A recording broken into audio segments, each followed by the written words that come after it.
नमस्कार. आज आपण उडदाचं डांगर करणार आहोत. ताटातली ही डावी साईडची रेसिपी. तर ह्याच्यासाठी म्हणून एक वाटीभर मी उडदाची डाळ घेतली आणि मंद आचेवर मी कढईमध्ये काही तेल वगैरे काही घातलेलं नाही आहे बरं. सुकीच डाळ आहे आणि ती भाजून घेते आहे. गुलबट रंगावर भाजून घेते आहे आणि त्याच्यामध्ये मी 2 चमचे धणे, 2 चमचे जिरे घातले. त्याचप्रमाणे 2 चमचे मी जाड पोहे देखील टाकलेले आहेत. तेही चांगले कुरकुरीत झालेत. एक चमचाभर छोटा चमचा हळद आणि आपल्याला आवडेल तसं लाल तिखट, तेवढ्या प्रमाणाचं लाल तिखट असं घातलेलं आहे. आणि आता कढई चांगलीच व्यवस्थित गरम झालेली असल्यामुळे मी गॅस मात्र बंद केला आणि त्या उष्णतेमध्ये आता हे सर्व परत लाल तिखट आणि हळद आहे ते पण छानपैकी जरा भाजून निघेल. उगाच ते काळपट होऊ नये ना लाल तिखट, म्हणून मग मी ते बंद केला गॅस. आणि आता हे थंड झालं आहे मिश्रण, ते ग्राइंडरमध्ये घातलं आहे आणि त्याची आता ही आपण पीठ जसं दळून घ्यायचं आहे.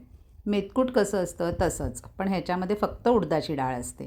आणि आता हे चाळणीवर चाळून घेतलं आहे. चाळून घेत असताना थोडेसे जाड पार्टिकल्स राहतातच, ते परत आता ग्राइंडरमधनं काढून काढून आता पहा बरं अगदी थोडेसे राहिलेले आहेत. आणि अशा प्रकारे हे छानपैकी हे पीठ तयार झालेलं आहे डांगराचं. आणि आता ह्याचं आपल्याला डांगर करायचं आहे. मेतकूट कसं आपण दह्यामध्ये कालवतो तसंच मी दही घेतलं आणि थोडंसं पाणी घालून त्याचं जरा पातळसर ताक केलेलं आहे. त्याच्यामध्ये हे 2 चमचे मी डांगराचं पीठ घातलेलं आहे. आपल्याला बघायचं आहे साधारण पातळ हवं आहे का किंवा थोडंसं जाडसर हवं आहे का, त्या पद्धतीने आपण आणखीन पण पीठ घालू शकतो त्याच्यामध्ये.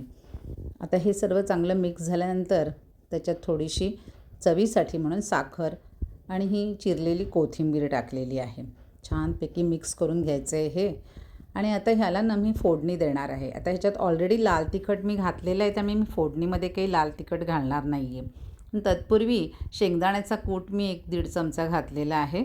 हे अगदी ऐच्छिक आहे, पण आपण दह्यातली कोशिंबीर करतो तेव्हा शेंगदाण्याचा कूट घालतो म्हणून घातलं आहे. आणि अगदी थोडासाच असा चिमूटभर मी खवलेला ओला नारळ घातला. तो पण घातला किंवा नाही घातला तरी काही हरकत नाही. आणि चवीपुरतं मीठ घातलं.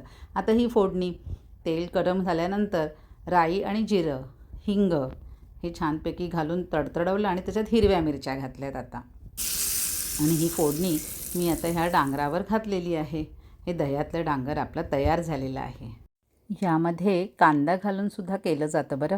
आणि आपण आता ही डाळीचं हे जे पीठ तयार करताना त्यात धणे, जिरे, पोहे घातलेले आहेत ना, ते न घालता नुसतं उडदाच्या डाळीचं पीठ केलं तरीसुद्धा चालतं.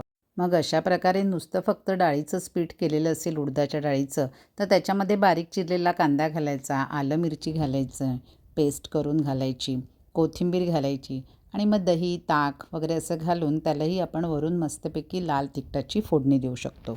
तशा प्रकारचं डांगर हे परत एकदा कधीतरी नक्की दाखवीन. धन्यवाद.